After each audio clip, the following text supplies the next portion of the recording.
Ժնևում Բաքուն ներկայացնում է խաղաղության իր պայմանները, միջազգային հրապարակումներում սակայն ֆիքսում են Ադրբեջանը ցանկանում է տիրանալ Հայաստանին։ Բաքվի քաղաքական խաղը Ադրբեջանը 4500 տոննա դիզվառելիք կուղարկի Հայաստան Վրաստանի ճանապարհով։ Հայ-ամերիկյան հարաբերությունները հայ-իրանական դիտանկյունից Իրանի շուրջ ստեղծված իրավիճակն ու Հայաստանի դիրքորոշումը։ Դպրոցական բուֆետներում անառողջ սնունդը շարունակում է հասանելի լինել, մինչդեռ երեխաների շրջանում ավելցուկային քաշը ավելանում է ծննդաբանների ահազանգը։ Պետություն մասնավոր գործակցությունը կլուծի ապահովագրության խնդիրները, երկկողմ հուշագիր են ստորագրել։ Էկոպարեկներն այլևս իրավունք ունենան մոնիտորինգ կատարել անտառներում, ընդդիմադիրները դեմ են։ Մայիսի 1-ից Երևանն անցնում է ջրի խնայողության խիստ ռեժիմի, Վեոլա ջուրը հրապարակել է ջրամատակարարման գրաֆիկը, իրարանցում համացանցում։ Ապրիլի 1-ից Հայաստանում կենսաթոշակները կավելանան, Փաշինյանի հայտարարությունը։ Ողբերգական Վթար-Կոտայքի մարզում 19 տղան տեղում մահացել է։ Եթերում ժամի գլխավոր թողարկումն է, տաղավարում Գայանե Անտիմյանն է, բարև ձեզ։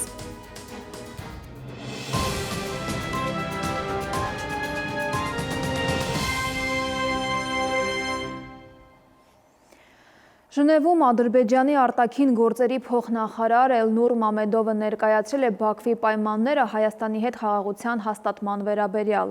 Ավելի վաղ վարչապետ Նիկոլ Փաշինյանը հաստատել էր, որ Ադրբեջանին փոխանցվել են ականապատ դաշտերի քարտեզներ։ Մինչև պաշտոնական հայտարարությունները շարունակվում են, ամերիկյան հեղինակավոր պարբերականը քննադատության է ենթարկում Ադրբեջանի խաղաղության օրակարգը, անդրադառնալով գերիների մարդասիրական խնդիրների և տարածաշրջանային զարգացումների թեմային։ Ռուբեն Վարդանյանի ընտանիքն էլ իդեպ այսօր հայտարարություն է տարածել, որում ասված է, որ նախկին պետնախարարը որոշել է դատավճիռը չբողոքարկել, քանի որ բողոքարկումն իմաստ ունի միայն այնտեղ, որտեղ գոյություն ունի առաջին ատյանի դատարանի սխալներն ուղղելու հնարավորություն։ Ադրբեջանցիները մեկ նալին են խփում, մեկ մեխին։ Ժնևում Ադրբեջանի արտաքին գերատեսչությունից Էլնուր Մամեդովն է անդրադարձել հայ-ադրբեջանական հարաբերությունների կարգավորմանը, առաջ տարել վերադասի Հեյդարի որդի Իլհամի թեզերը, բարձր ամբիոնից եւս մեկ անգամ իլուր աշխարհի բարձրաձայնել, թե որ նախապայմանների դեպքում Հայաստանի հետ խաղաղություն կհաստատեն։ Ակնկալում ենք, որ Հայաստանը կհաղթահարի կարգավորման գործընթացի հիմնական խոչընդոտը, սահմանադրության փոփոխությամբ օրինական կերպով հրաժարվելով Ադրբեջանի նկատմամբ տարածքային պահանջներից։ Մամեդովը խոսել է նաև Բաքվի բանտում ապօրինի պահվող հայ գերիների մասին, իբրև թե պատերազմական հանցագործությունների եւ մարդկության դեմ ուղղված հանցագործությունների մեջ մեղադրվողների դատավարությունները անցկացվել են միջազգային եւ ազգային իրավունքի նորմերին համապատասխան։ Այս անգամ էլ հայկական դիվանագիտությունը անպտուղ էր թշնամու հետ մարդասիրությունից խոսելը, պատմական անցքերի խեղաթյուրումը հիշատակելը առնվազն չի դիրքավորի առաջնագծում։ Մենք ընտրել ենք հաշտեցման դժվարին ուղին։ Սա անշուշտ բարդ գործընթաց է, հաշվի առնելով, որ 19 հայ պահվող անձինք դեռևս գտնվում են Բաքվում, առկա է անհայտ կորած անձանց ճակատագրերի պարզաբանման եւ բռնի անհետացումների դեպքերի բացահայտման անհրաժեշտություն եւ միաժամանակ տարածվում են խեղաթյուրված պատմական նարատիվներ։ Հայ-ադրբեջանական բանակցային գործընթացում ակտիվ ներգրավվածություն ունեցող Մամեդովը արևմտյան Ադրբեջան նարատիվին զարդարող եւս մեկ տերմինոլոգիա է կիրառել, այսպես կոչված մեծ վերադարձի ծրագիրը, որն ըստ ադրբեջանցու նախատեսում է ներքին տեղահանված անձանց անվտանգ եւ արժանապատիվ վերադարձը։ Ադրբեջանցիները արդեն 3 տարի է պետական ծրագրի շրջանակներում ցուցակագրում են այն մարդկանց, ովքեր ցանկություն ունեն վերադառնալու Հայաստանի Հանրապետություն, իրենց նախկին բնակության վայրերը Հայաստանի Սովետական Սոցիալիստական Հանրապետության գոյության տարիներին։ Ադրբեջանական պետությունը յուրաքանչյուր վերադարձողի կոստանում է 70,000 ամերիկյան դոլար գումար վերադարձի այսպես ասած պարագայում եւ խնդիր է դնում, որ այդ գումարը տրամադրելու պարագայում Հայաստանի Հանրապետությունը պետք է ստանձնի պարտավորություն ապահովելու այս մարդկանց գույքային այսպես ասած իրավունքները։ Ադրբեջանցի այս պաշտոնյան էլ բարձր ամբիոնից արծարծեց այսպես կոչված Զանգեզուրի միջանցք կամ միջին միջանցք խոսույթը։ Մամեդովը մարդու իրավունքների լիարժեք իրականացման համար լուրջ խոչընդոտ է համարում Արցախյան երկրորդ պատերազմից հետո լայնածավալ ականապատումը։ Հիշեցնենք իդեպ Փաշինյանը տարիներ առաջ հայտնել էր, որ ականապատ դաշտերի քարտեզներ են փոխանցել Ադրբեջանին։ Ավելին Փաշինյանը հայտնել էր նաև, որ Սերգեյ Լավրովի հետ է որոշակի քարտեզներ ուղարկել Ադրբեջան։ Դա ճիշտ է, համապատասխանում է իրականությանը։ The Washington Times-ի հոդվածագիր Ստեփան Փեջդիմալջին Ադրբեջանը տեղ չունի Թրամփի խորհրդում վերտարությամբ հոդվածում գրում է, որ Հայաստանի հետ 30-ամյա հակամարտությունից հետո Ադրբեջանը չի կարողացել խաղաղության հասնել երկխոսության, բանակցությունների կամ դիվանագիտության միջոցով։ Ադրբեջանն իր նպատակներին հասել է 2023 թվականի ռազմական հարձակման միջոցով, նախքան Լեռնային Ղարաբաղի ամբողջ հայ բնակչությանը իրենց տներից վտարելը, նրանց ամիսներ շարունակ սովի մատնելով շրջափակման միջոցով։ Սա խաղաղություն անվանել նշանակում է վերաիմաստավորել այդ բառը, տալով դրան լիակատար հնազանդության նշանակություն։ Հոդվածի հեղինակը հիշեցնում է, որ Արցախի զավթումից ի վեր Ադրբեջանը չի խոսում եւ չի պահում իրեն որպես խաղաղության ձգտող երկիր։ Այն ավելի շատ նման է մի երկրի, որը ցանկանում է տիրանալ Հայաստանին։ Ադրբեջանը շարունակում է ապօրինի առանց որևէ պատշաճ իրավական ընթացակարգի անազատության մեջ պահել հայ գերիներին, այդ թվում մարդասեր Ռուբեն Վարդանյանին։ Armenia and Azerbaijan. Թրամփն այս անգամ ճիշտ արտաբերելով Հայաստան եւ Ադրբեջան անունները կրկին հայտարարել է, թե ինչ պատերազմներ է ինքը կանգնեցրել։ Ավելին Թրամփն ասում է, եթե իր միջամտությունը չլիներ, Պակիստանի վարչապետը կզոհվեր։ Գազայի պատերազմն էլ ըստ Թրամփի շարունակվում է շատ ցածր մակարդակով։ Նրա այս հայտարարությունները ուղեկցվել են քաղաքական ընդդիմախոսների, դեմոկրատների բացականչություններով։ Դա սուտ է։ Isn't it funny? Դա ծիծաղելի չէ, դուք հիվանդ մարդիկ եք։ Իդեպ The Washington Times-ի հոդվածագիրը ընդգծել է, որ Թրամփի ստեղծած խաղաղության խորհուրդը շատ առումներով զուտ ներկայացուցչական քաղաքական թատրոն է, որը նպատակ ունի ուժը վերդասել սկզբունքներից։ Հոդվածագիրը հայտնում է, օրինակ, փաստը, որ Ադրբեջանը ներառված է խաղաղության խորհրդում, այդ երկրին խաղարարար չի դարձնում։ Այն ըստ լրագրող Փեջդիմալջիի պարզապես ցույց է տալիս, թե որքան հեշտությամբ կարելի է գնել, վաճառել եւ մանիպուլացնել խաղաղության գաղափարը ավտորիտար նպատակներին ծառայեցնելու համար։ Նաիրի Մուրադյան, ժամը լրատվական։ Միացյալ Նահանգներ Իրան լարվածության ֆոնին տարածաշրջանում անորոշությունը պահպանվում է։ Հայաստանի պաշտպանության նախարար Սուրեն Պապիկյանը պաշտոնական այցով Իրանում է։ Նա շեշտել է, որ ստեղծված իրավիճակը պետք է հանգուցալուծվի բացառապես դիվանագիտական ճանապարհով։ Միևնույն ժամանակ Երևանում Իրանի դեսպանը վստահեցնում է, հայ-իրանական հարաբերությունները զարգանում են բնական եւ փոխվստահության մթնոլորտում։ Իրանի շուրջ ստեղծված իրավիճակն ու Հայաստանի դիրքորոշումը Էդուարդ Պողոսյանի անդրադարձում։ Իրано-ամերիկյան լարվածությունը չի պարփվում, օդում դեռ անորոշություն ու սպասում կա։ Հայաստանի պաշտպանական գերատեսչության ղեկավարը, որ այս օրերին պաշտոնական այցով Թեհրանում է, կարևորում է Իսլամական Հանրապետության շուրջ ստեղծված իրավիճակը դիվանագիտական ճանապարհով լուծելու անհրաժեշտությունը։ Սուրեն Պապիկյանն այս մասին ասել է Իրանի ազգային անվտանգության գերագույն խորհրդի քարտուղար Ալի Լարիջանիի հետ հանդիպմանը։ Իսկ Երևանում շուրջ մեկ ամիս անց այն հայտարարությունից հետո, թե Թեհրանը ձևավորում է մի պատկերացում, համաձայն որի Հայաստանը դառնում է Իրանի դեմ թշնամաբար տրամադրված ուժերի կենտրոն, դեսպան Շիրղոլամին մեղմացնում է հռետորաբանությունը, կարծում է հայ-իրանական հարաբերություններն ընթանում են ճիշտ հունով։ Կարող եմ հայտարարել եւ վստահությամբ ասել, որ բոլոր ոլորտներում երկու երկրների միջև հարաբերությունները ընթանում են այն հունով, որը հիմնված է փոխադարձ վստահության վրա եւ որը երկու երկրների համապատասխան ոլորտների ներկայացուցիչները եւ պաշտոնյաները համատեղ ջանքերով առաջ են տանում։ Ըստ դեսպանի Հայաստանի պաշտպանության նախարարի այցը Իրան, որը Խալիլ Շիրղոլամին բնորոշում է նաև որպես հերթական վկայություն երկրների միջև այդ թվում պաշտպանական համագործակցության վերաբերյալ, նախապես պլանավորված է եղել։ Այս պահին հայ-իրանական երկխոսության օրակարգում համատեղ զորավարժություն անցկացնելու պլաններ չկան, ինչպես եղավ անցած տարի, բայց դեսպանը հետագայում դրա հնարավորությունը նաև չի բացառում։ Նմանօրինակ միջոցառումներն, այսպես ասած, ընթացիկ են, առօրյա, որոնք որ հնարավոր է ապագայում եւս տեղի ունենան, ավելին հնարավոր է դրանք ավելի մասշտաբային լինեն։ Հայ-իրանական սահմանը մշտապես եղել է խաղաղության սահման, եւ երկու երկրների համար շատ մեծ կարեւորություն ունի այդ սահմանը, եւ ռազմական ոլորտներն էլ հենց հիմնվում են այդ պատմական կապերի վրա, սահմանների անխզելիության եւ երկու երկրների տարածքային ամբողջականությունների պահպանման սկզբունքների վրա։ Չնայած խստացրել էին հռետորաբանությունը, չնայած Սյունիքի ամերիկյան ճանապարհի թրիփի հետ կապված մտահոգությունները փարատված չեն, մասնագետները համոզված են նույն այս ընթացքում հայ-իրանական հարաբերություններում էական կտրուկ տեղաշարժեր չեն եղել։ Դիվանագիտական կսմիթներն էլ ըստ փորձագետ վերլուծաբանների տարածաշրջանում տեղի ունեցած արագ փոփոխությունների իներցիոն ուժով եղան։ Արտաքին քաղաքական անորոշությունը մի վայրկյանում պայթեցրեց տեղեկությունը։ Միացյալ Նահանգները տարածաշրջանում կտրուկ ավելացնում է իր ազդեցությունը ու սա ոչ ավելի, ոչ պակաս Իրանի քթի տակ Հայաստանի հետ սահմանում։ Չեմ կարող դա ասել, որ այդպիսի մեծ զորավարժություններ կլինեն, հաստատ իմ կարծիքով այդպիսին չեն լինի, հատկապես եթե հիմա հաշվի առնենք, որ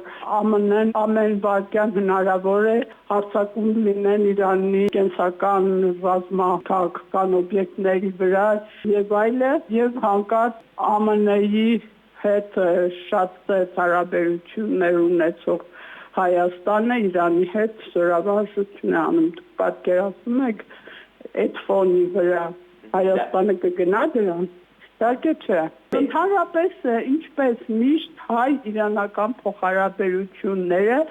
դիվանագիտական հաճախոսության ժանրից են։ Երկու երկրների շահերը համընկնում են։ Միևնույն ժամանակ ըստ Իրանագետ Բեգիջանյանի Թեհրանի փորձագիտական համայնքում հիմա նաև տեսակետ են շրջանառում, թե մեր թրիփը կյանքի կոչելու համար Ամերիկան ամեն ջանք գործի է դրել ոչ թե հանուն հայ-ադրբեջանական խաղաղության, այլ հենց հակաիրանական նպատակներով։ Որոշ մեկնաբաններ շեշտում են, որ Իրանի դեմ այս ամեն աժոթաժը հեն այդ թրիփը իրականացնելու նպատակ է հետապնդում, Իրանի ուշադրությունը շեղելու, Իրանին թուլացնելու եւ այլը։ Մինչև բարդ փոփոխական իրադրության մեջ տարածաշրջանային զարգացումները իրենց անկանխատեսելիությամբ քաղաքական օրակարգը պահում են լարվածության բարձր կետում, պաշտոնական հայտարարություններն ու փորձագիտական գնահատականները շարունակում են ձևավորել հանրային սպասումները։ Ըստ մասնագետների, միայն դիվանագիտական հավասարակշռությունը մեզ թույլ կտա դիմակայել աշխարհաքաղաքական ճնշումներին, որ ուղղությունից էլ դրանք լինեն։ Փորձագետներն ասում են նաև, թե հնդածս պետք է չմոռանանք, իրականում ով է ձեռք մեկնել, ով է հասել մեր նեղորվան։ Էդվարդ Պողոսյան, ժամը լրատվական։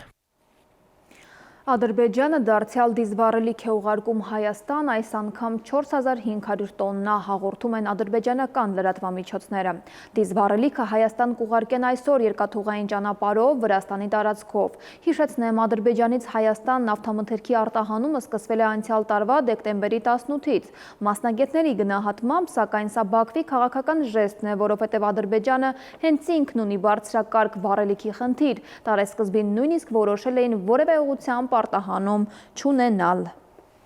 Այստեղ բացարձակապես կարևոր չէ թե Բաքվի համար եւ թե Հայաստանի իշխանությունների համար տնտեսական շահը, որքան կարևոր է քաղաքական շահը։ Ավելին այստեղ հիմնական նպատակը եւ հիմնական գործոնը տնտեսական փոխկապակցվածության խնդիրն է։ Մյուս թեմաները քիչ անց։ Դպրոցական բուֆետներում անառողջ սնունդը շարունակում է հասանելի լինել, մինչդեռ երեխաների շրջանում ավելցուկային քաշը ավելանում է ծննդաբանների ահազանգը։ Պետություն մասնավոր գործակցությունը կլուծի ապահովագրության խնդիրները, երկկողմ հուշագիր են ստորագրել։ Էկոպարեկներն այլևս իրավունք կունենան մոնիտորինգ կատարել անտառներում, ընդդիմադիրները դեմ են։ Մայիսի 1-ից Երևանն անցնում է ջրի խնայողության խիստ ռեժիմի, Վեոլա ջուրը հրապարակել է ջրամատակարարման գրաֆիկը, իրարանցում համացանցում։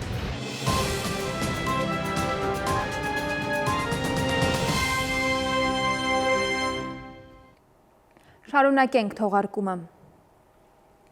Իրանի արտաքին գործերի նախարար Աբբաս Արաղչին հայտարարել է, որ հակամարտությունից խուսափելու համար Միացյալ Նահանգների հետ գործարքը մոտ է իրականացմանը։ Շվեյցարիայի Ժնև քաղաքում երկու երկրների միջև սպասվող բանակցություններից առաջ Արաղչին նշել է, որ աննախադեպ համաձայնագիր կնքելու պատմական հնարավորությունը կախված կլինի նրանից, թե արդյոք առաջնահերթությունը կտրվի դիվանագիտությանը։ Իրանի գլխավոր դիվանագետը հավելել է, որ իր երկրի դիրքորոշումը մնում է հստակ, այն ոչ մի պարագայում երբեք չի մշակի միջուկային զենք միաժամանակ ճանաչելով Իրանի ժողովրդի իրավունքը օգտվելու խաղաղ միջուկային տեխնոլոգիաների բարիքներից։ Վաշինգտոնը Թեհրանից դեռևս չի ստացել խոստում երբեք միջուկային զենք չմշակելու վերաբերյալ, հայտարարել է Միացյալ Նահանգների նախագահ Դոնալդ Թրամփը։ Ամերիկյան առաջնորդը հավելել է, որ կցանկանար դիվանագիտական համաձայնության հասնել Իրանի հետ։ Միևնույն ժամանակ Սպիտակ տան ղեկավարի խոսքով Թեհրանն արդեն ստեղծել է հրթիռներ, որոնք ընդունակ են հասնել Եվրոպա եւ իբրև աշխատում է այնպիսիների վրա, որոնք կհասնեն ԱՄՆ։ Հիշեցնեմ, Թրամփը հայտարարել էր, որ թույլատրելի է համարում Իրանին սահմանափակ հարված հասցնելը։ Թուրքիան ուսումնասիրում է բոլոր հնարավոր միջոցառումները Իրան-ԱՄՆ հավանական բախման ֆոնին, հայտնում է կոմերսանտը հղում անելով Reuters-ին։ Ըստ լրատվամիջոցների քննարկվում են բոլոր սցենարները քաղաքացիների անվտանգություն ապահովելու համար։ Իսկ ամենաիրատեսականը ըստ միջազգային լրատվամիջոցների թուրք-իրանական սահմանի մոտ ճամբարների ստեղծումն է կամ սահմանամերձ տարածքներում անկարգությունները զսպելու ճակերտավոր սահմանափակ գործողությունների կատարումը։ Բլումբերգի աղբյուրներն էլ նախորդին հայտնել էին, թե Թուրքիայում ՆԱՏՕ-ի օդային հետախուզությունը սկսել է ավելի շատ հետևել Իրանին։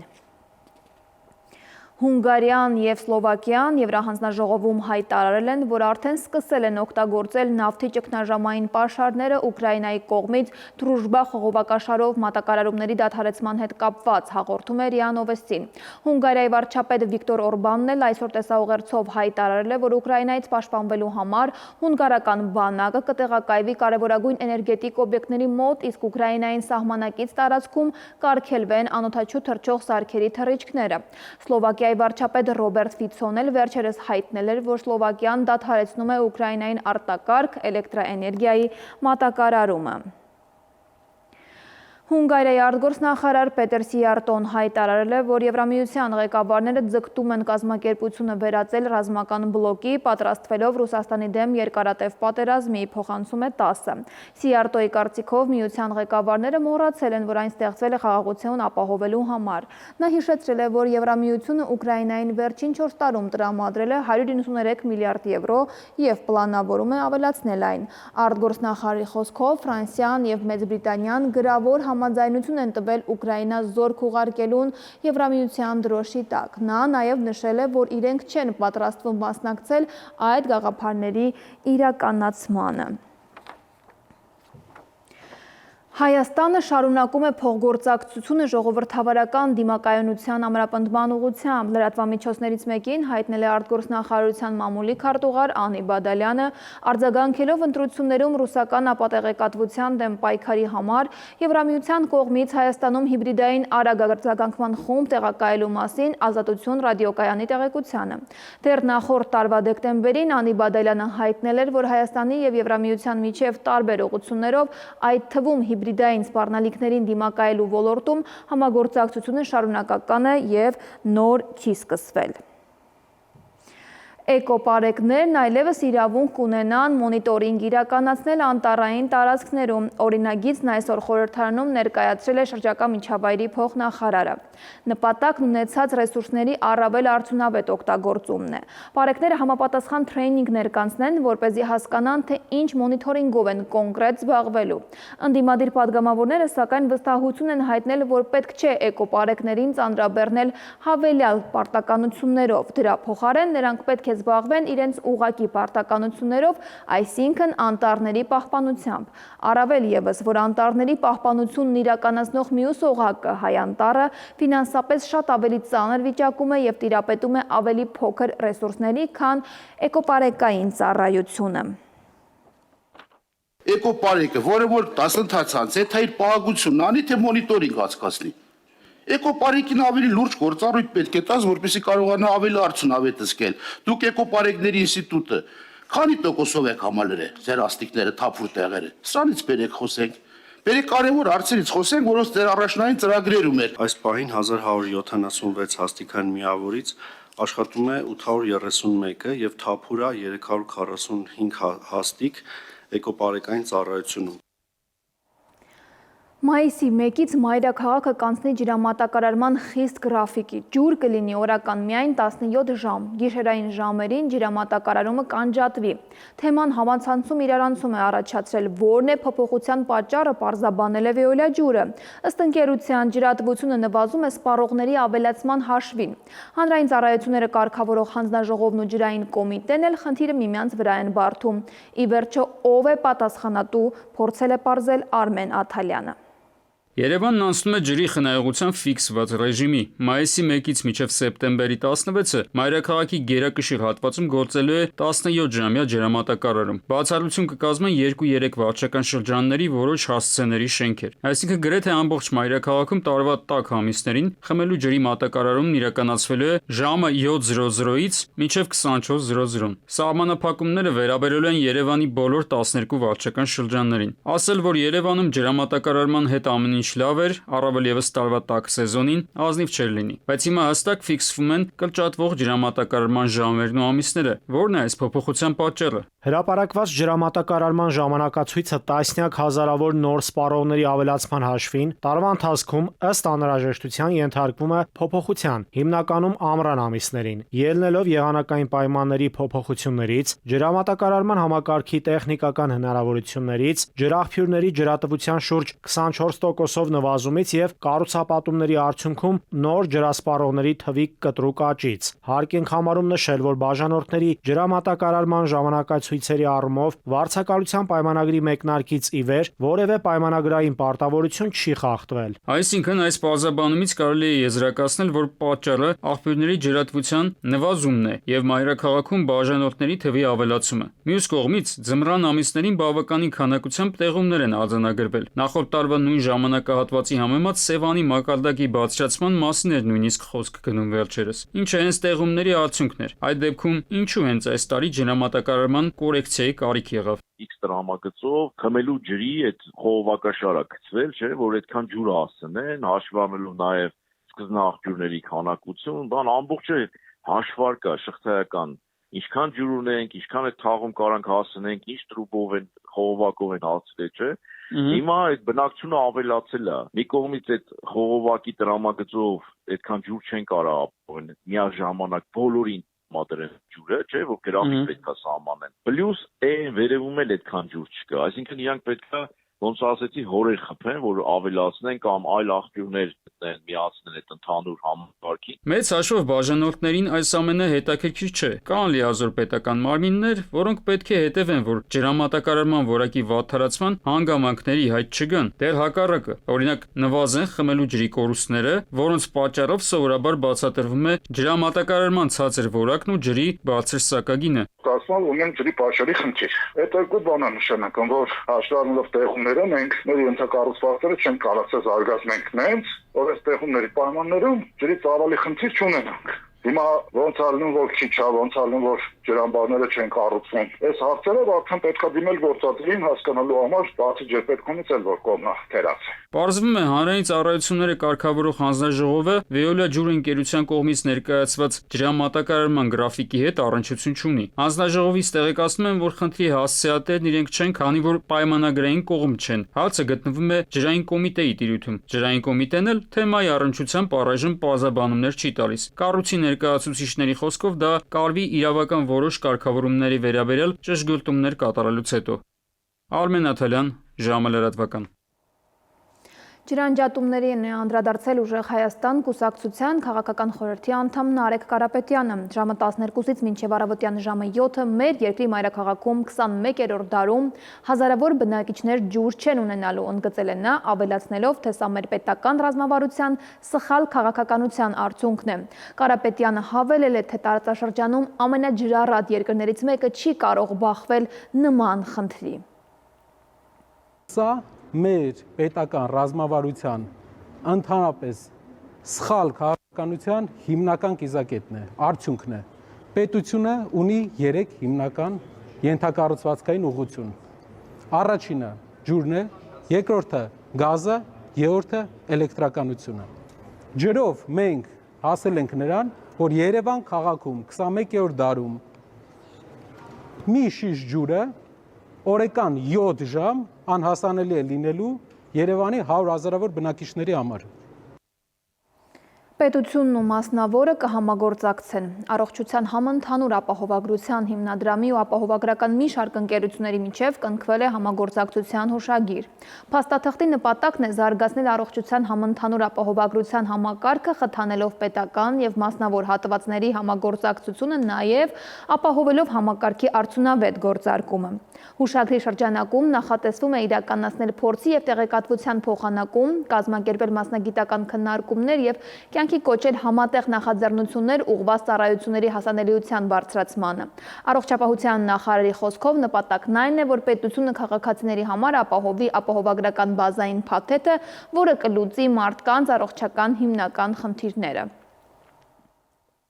Մենք նաև ակնկալում ենք, որ մասնավոր ապահովագրական ընկերություններն էլ բազային փաթեթին հավելյալ պետք է ունենային առաջարկներ, պլյուս ծառայություններ, պլյուս ավելի կոմֆորտ, ավելի սերվիսներին ուղղված հնարավորություններ, եւ այսօր մենք այս հուշագրով ըստ էության ամբողջացնում ենք այս համակարգը։ Սա գրագետ, նաև բոլորի համար հոգալով առողջության առաջնային խնդիրները, նաև մենք հնարավորություն ենք ընձեռնում մեր քաղաքացիներին ըստ իրենց ցանկության ֆինանսական կարողությունների եւ հավելյալ պահանջմունքների ունենալ հավելյալ հնարավորություններ։ Եվ ես կարծում եմ, որ այս մոդելը նպաստելու է նախ մեր քաղաքացիների առողջության պահպանմանը, երկրորդը պետության համար ավելի ծախս արդյունավետ այս հնարավորությունը ապահովելը եւ երրորդը մեր ապահովագրական ընկերությունների զարգացումը։ Այդ համագործակցությունը պետք է արվել նախօրոք այս հարցերը քննարկելու համար, ինչպես նաեւ վերցնելու ապահովագրական ընկերությունների փորձը, որովհետև իրանք բավականին լավ փորձ ունեին, այսպես ասած ապահովագրական փաթեթների արբիտրաժի վեճերի լուծման եւ այլն, պետք է դա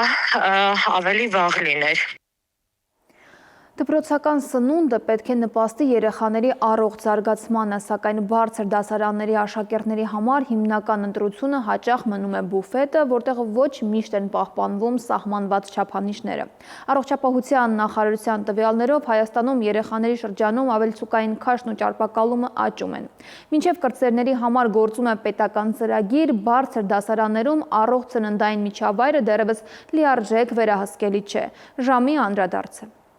Հայաստանում դպրոցական սննդի պետական ծրագիրը տարածվում է միայն կրտսեր դասարանների վրա։ Առաջինից 4-րդ դասարանների աշակերտները ապահովված են պետական սննդով։ Միջին եւ ավագ դպրոցականների համար, սակայն հիմնական տարբերակը մնում է դպրոցի բուֆետը։ Սակայն հենց այստեղ էլ սկսվում են խնդիրները։ Մի շարք դպրոցներում շարունակում են վաճառել սննդամթերքներ, որոնք չեն համապատասխանում սահմանված չափանիշներին։ Առողջապահության նախարարության տվյալներով 7-ից 9 տարեկան երեխաների ավելի քան 27%-ն ունի ավելցուկային քաշ, իսկ մոտ 13%-ը արդեն ճարպակալում։ Եվրոպական տարածաշրջանում իրականացված հետազոտությունները ցույց են տալիս, որ Հայաստանի երեխաները շաքարի, քաղցրավենիքի եւ քաղցր ըմպելիքների օգտագործման ցուցանիշներով առաջատարների թվում են։ Սննդաբանները խնդրի պատճառները պայմանավորում են առաջին հերթին անառողջ սննդի հասանելիությամբ։ Բարձր շաքար, աղ եւ ճարպ պարունակող մթերքները, ինչպես նաեւ գազավորված ըմպելիքները դպրոցականներին հեշտ հասանելի են։ Հիմա քանի որ նաև մանկական շրջանում են դիաբետը շատ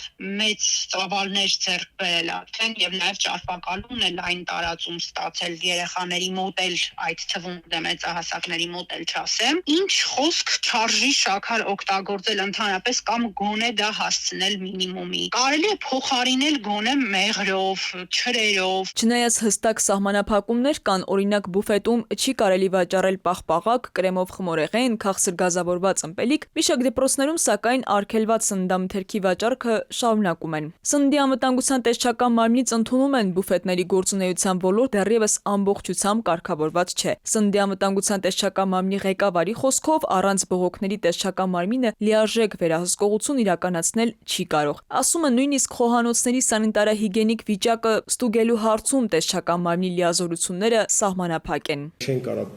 գանք ուղղակիորեն դպրոցի դուռը բացենք, ասենք բարև ձեզ, եկել ենք մենք ձեր բուֆետը ստուգելու։ Այս պարագայում, օրենքի մեջ մենք չունենք այդ լիազորությունները։ Իսկ ինչու պատասխանատվությունը դպրոցների ղեկավարներինը չէ, կրթության փորձագետները պարզաբանում են, դպրոցի տնօրեններն են ի սկզբանե որոշում, թե մասնավոր որ տնտեսվարողների հետ պայմանագիր կնքեն սնունդ մատակարարելու համար։ Տնօրենները մրցույթ են հայտարարում, տնտեսվարող սուբյեկտը դիմում է, հաղթում։ Իսկ նրանց երկկողմ պայմանագրում կա կետ, որ խախտման վատորակ սննդի դեպքում պատասխանատուն հենց դպրոցի տնօրենն է։ Դպրոցներում պետք է լինեն ենթակառուցվածքները, որոնք դպրոցներին հնարավորություն տան այդ աղցանները պատրաստել, ճաշերը էփել ու այդ դեպքում գուցե խնդիրը լուծվի։ Կրթության, գիտության, մշակույթի, սպորտի գերատեսչությունում չեն հերքում։ Չնայած բազմաթիվ շրջաբերականներին դպրոցների բուֆետներում շարունակում են հայտնվել բարձր կալորիականությամբ եւ արգելված մթերքներ։ Միևնույն ժամանակ վերահսկելի սննդային միջավայր դեռևս չի ձևավորվել, իսկ գործող պետական ծրագիրը վերաբերում է միայն կրտսեր դասարաններին։ Սա հատկապես խնդրահարույց է այն աշակերտների համար, որոնք երկար ժամանակ են անցկացնում դպրոցում։ Մինչև պատասխանատու կառույցները փորձում են լուծումներ գտնել, մանկական ճարպակալման ցուցանիշները շարունակում են աճել, հարցը դարձնելով ոչ միայն կրթական, այլև հանրային առողջապահության կարևոր մարտահրավեր։ Քնարիկ Պետրոսյան, ժամը լրատվական։ Կվերադառնանք քիչ անց։ Ապրիլի 1-ից Հայաստանում կենսաթոշակները կավելանան, Փաշինյանի հայտարարությունը։ Ողբերգական վթարկոտայքի մարզում 19 տղան տեղում մահացել է։ Մեթեոաշխարհ գտնվելու ենք ակտիվ ցիկլոնի կենտրոնում, ավելին հաջորդ հիվ։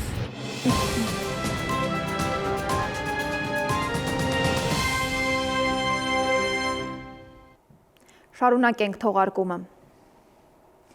Հայաստանի հեռահաղորդակցության ոլորտում նոր ձեռքբերում է արձանագրվել։ Յուքոմը ճանաչվել է Հայաստանում ամենաարագ շարժական ինտերնետ, լավագույն ֆիքսված ինտերնետ և լավագույն շարժական ցանց անվանակարգերում հաղթող։ Նույն ժամանակահատվածի տվյալների հիման վրա ընկերությունը ստացել է նաև լավագույն խաղային փորձառության մրցանակներ թե շարժական, թե ֆիքսված ինտերնետի համար։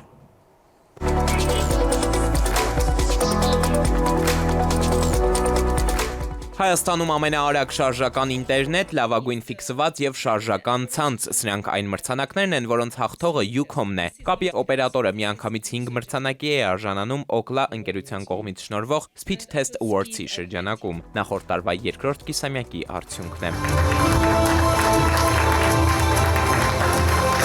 Օկլա Speed Test Intelligence հարթակի 2025 թվականի երկրորդ կիսամյակի նույն տվյալների հիման վրա Յուքոմը ստացել է նաև Հայաստանում լավագույն շարժական եւ ֆիքսված ինտերնետով խաղային փորձառություն մրցանակները։ Դա շատ լավ ուրախալի բան է մեզ համար, դա նշանակում է մենք ինչ անում ենք, ինչ կառուցում ենք, որտեղ որ ներդրումներ անում ենք, այն աշխատանքները, որ առաջ ենք տանում, ճիշտ տեղին է ու ինքը արդյունքները տալիս է։ Մրցանակները Յուքոմին շնորհվել են հայաստանյան շուկայում ամենաբարձր ցուցանիշները ապահովելու համար, որոնք հիմնված են ինտերնետի իրական օգտատերերի Speed Test լայնածավալ վերլուծության վրա։ Մեթոդաբանությունը հիմնված է մի շարք առանցքային ցուցանիշների համադրության վրա, այդ թվում ներբեռնման եւ փոխանցման արագությունների, համացանցի զննման եւ տեսանյութերի սթրիմինգի, որոշ կատեգորիաներում նաեւ խաղային փորձի գնահատման։ Ucom achieved a score of 65.22. Յուքոմ ընկերությունում համոզված են այս մրցանակները հաստատում են իրենց շարունակական ներդրումը Հայաստանի թվային ենթակառուցվածքների զարգացման գործում եւ ընդգծում ընկերության առանցքային դերը երկրի կապի ապագայի ձևավորման հարցում։ Էդուարդ Պողոսյան, Գրիգոր Հովսեփյան, ժամը լրատվական։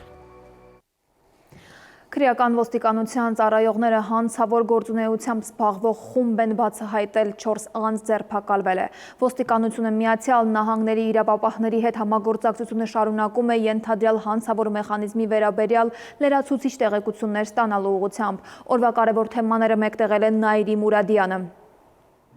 Ապրիլի 1-ից կենսաթոշակները Հայաստանում կավելանան, այդ մասին հայտարարել է Նիկոլ Փաշինյանը։ Համեմատաբար ցածր թոշակները կբարձրանան 10,000 դրամով, համեմատաբար բարձր թոշակները ավելի քիչ։ Այս հաշվարկների մեջ չի մտնում հետվճարը։ Հիմնական 24,000 դրամ կենսաթոշակը դառնալու է 34,000 դրամ։ Բարձրանալու է նաև նվազագույն կենսաթոշակը, որն այս պահին 36,000 դրամ է, այն կդառնա 46,000 դրամ։ Կբարձրանա նաև ծերության նպաստը, դա այն կենսաթոշակն է, որը վճարվում է քաղաքացիներին, որոնք բավարար աշխատանքային ստաժ չունեն։ 2025 թվականի հունվարին նախորդ տարվա նույն ամսվա համեմատ Հայաստանի արտաքին առևտրաշրջանառությունը նվազել է 12%-ով, արտահանումը 13.5%-ով, իսկ ներմուծումը 11.2%-ով։ Դիտարկվող ժամանակահատվածում նախորդ տարվա համեմատ Հայաստանի սպառողական շուկայում գնաճը կազմել է 3.8%։ 2026 թվականի հունվարին նախորդ տարվա նույն ամսվա համեմատ Հայաստանում տնտեսական ակտիվության ցուցանիշի հավելաճը կազմել է 7.6%, իսկ նախորդ ամսվա համեմատ գրանցվել է 48.3% անկում։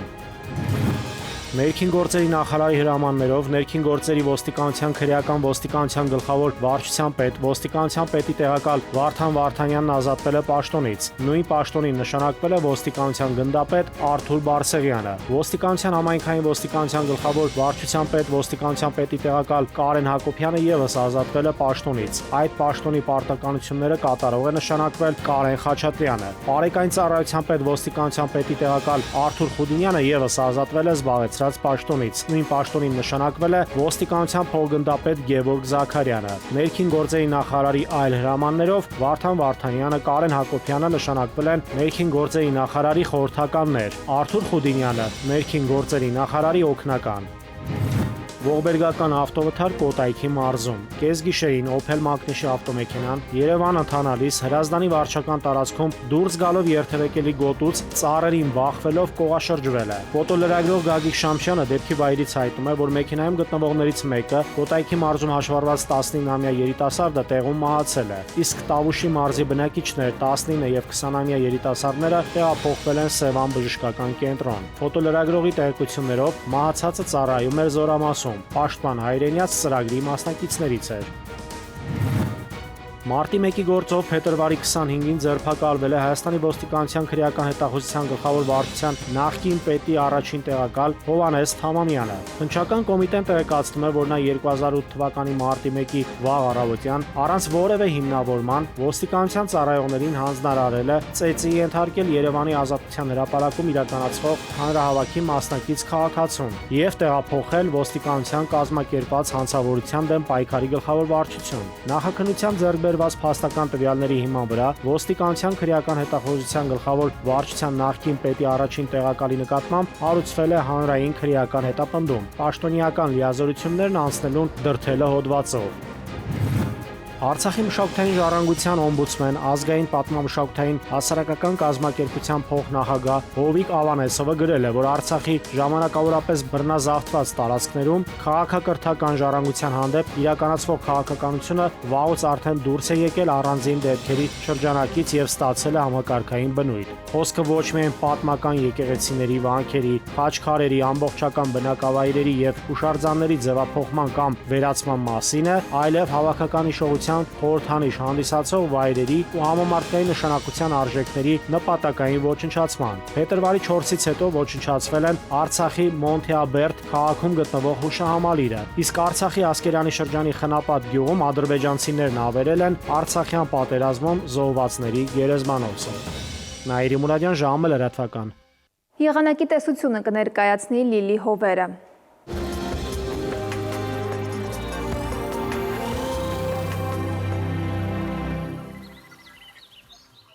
Բարերեկո եղանակի տեսության հովանավորն է Ֆերոսի ապրանքանիշը։ Իր հուսալիան վտանգ գերխնայող գազի կաթսաներով։ Դրանք պաշտոնապես ներկայացված են էքստերիեր խանութ սրահներում,